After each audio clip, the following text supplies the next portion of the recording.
Hi everybody, I'm James Escarcega. This is Fred Robledo. Another week of 2-minute drills here, and we'll start off, Fred, in week 7. It's already coming down already, isn't it? It's amazing how quick the season is. It is, and the drama is beginning to start to heat up. We're in those last 4 weeks now where all of these league games they're getting serious now, and there's nothing bigger in the Valley than the one you're going to introduce right now. That's right, and it's Covina versus Northview. This is the traditional battle for the city of Covina. These are district rivals. They're right next to each other.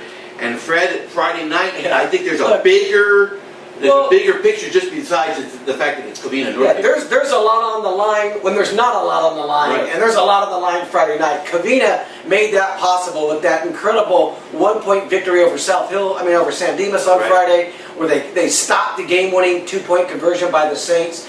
And it was just a great game, James. Covina led most of the way. San Dimas got back in it. You knew it was going to be something like that. That's why that was one of the games I wanted to pick out. I wanted to see where Covina was. And what I saw from them was a team defensively that was really able to get after them. This has been one of the things in recent years when they played San Dimas or they played Northview, where it just seems like they can't match those teams. Right. And physically they get worn down. Right. They were up to the task on Friday night. And nothing more evident when they had to get a stop defensively, stuffing the guy going up the middle, they got the stop. And now you get Northview, who was busy, whipping ball apart by halftime. Yeah. Everybody expected that. Stephen Comstock, the quarterback, threw 5 touchdowns. And now you really got the young lion, what I call young lions, what I call him Covina. I guess the young Colts, but I call him young lions against this old lion, an old Rocky lion. Yep. Because Northview is that old lion in this league, going for their 3rd straight league title. Comstock's a senior. And you look at Covina with Nin Burns in their backfield, their 2 sophomores leading the way. Mm-hmm. Is Covina ready for this game right now? Is the torch ready to be passed? Or is Northview going to lay one more stomping on them?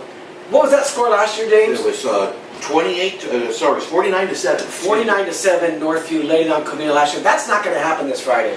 I would hope not. Now, one of the things that when you look at Northview is, and this was not brought to my attention until I went to go see them play against Don Lugo several weeks ago. They have a very young secondary. You're talking about guys some are freshmen, even some that are sophomores. So when you saw them play the first time against Charter Oak, that's quite a baptism of fire. You're throwing in, against a great offense, a great team as Charter Oak is.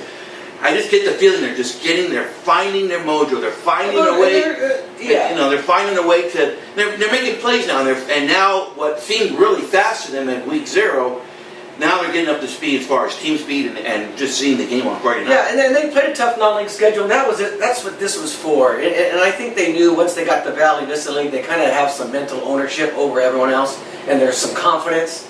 There are only 2 losses, like you said, James. One was to Charter Oak, first game of the year, and the other one to Don Lugo, who's having a pretty good season. Very good year. They've played some pretty good teams, but so is Covina. When you look at their only loss was to Arroyo, and I can hear those guys in the sidelines. That's one game they wish they had back and that they could play again, because they have come a long way. You know what the sneaky game is? That Diamond Bar game they won, because they really beat up Diamond Bar pretty good. And look what Diamond Bar did this past weekend. I mean, they were in a Donnybrook with Benita. Yeah. I'm taking Northview, and I'm taking Northview in a closer game than I think people think. I know Northview still has the potential to just run over Covina. I just don't see that happening. Defensively I was impressed, and I think they're going to they're going to be able to. I don't know if they're going to be able to stop them, but they might be able to stop them enough to score points. Now here's the thing, Nin Burns, their quarterback, they've really balanced it out. They're running the ball a lot, Covina. Okay. And they're going to have to be able to prove at the line of scrimmage that they could do to Northview what they did to San Dimas. Right. Because they're going to need to use some clock, because I have a feeling Northview's going to be able to score quick when they get their opportunities. So that's the balance. But I do like Northview in maybe a 2-touchdown game, James. Okay. Potentially for 1. It could also get away from them, but right now I like Northview in a 2-touchdown game. So CalPreps has the game, Northview winning 35-28. Just a side note on this. Only a touchdown game? Only a touchdown. When I first looked at the projections this morning, I kind of caught me off guard, so to speak. And I think Covina's a little hungry to beat these guys too. Yeah, you could feel it. As soon as that game ended, I think the focus went straight to Northview. Yeah, the last 6 years. These games can get ugly during the week. Hey guys, be careful what you do to each other's school during the week. I know we've seen some crazy things over the last few years. Just don't get crazy.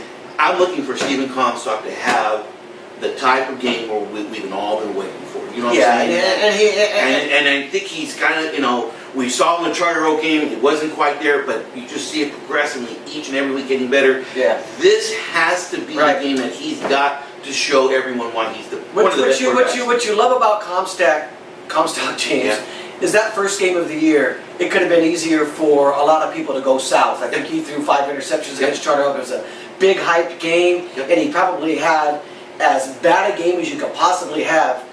And the kid just comes back the next week. He flushes a game like that down the toilet, and he's ready to go. And that's why he is who he is right now, and that's why he's got all this confidence. And he's always looking forward. And I'm sure his last year, this is why I bet he's not going to lose to Covina on Friday. He can't. I'm sorry, Nick Burns is going to, and their offense is going to have 2 more chances when he's gone. But it's not going to happen Friday night. There's no way that Northview is going to let this game to get away from him, particularly Steven, in a game like this. I'm saying he goes over the hump. Yeah. Okay? He's going to win.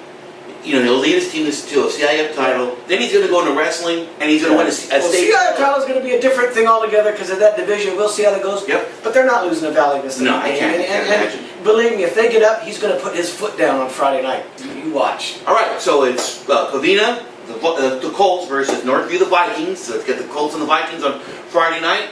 As it's been consistently throughout the year, make sure you're following Fred and myself and the rest of the staff here at the Tribune all night long. We'll have updates on our Twitter, all our social media accounts, and of course, I'm going to brag on myself. We'll have a lot of this on the Saturday morning quarterback. We'll have it up, first thing up Saturday morning. So it's Covina versus Northview at District Field on Friday night at 7 o'clock. Thank you.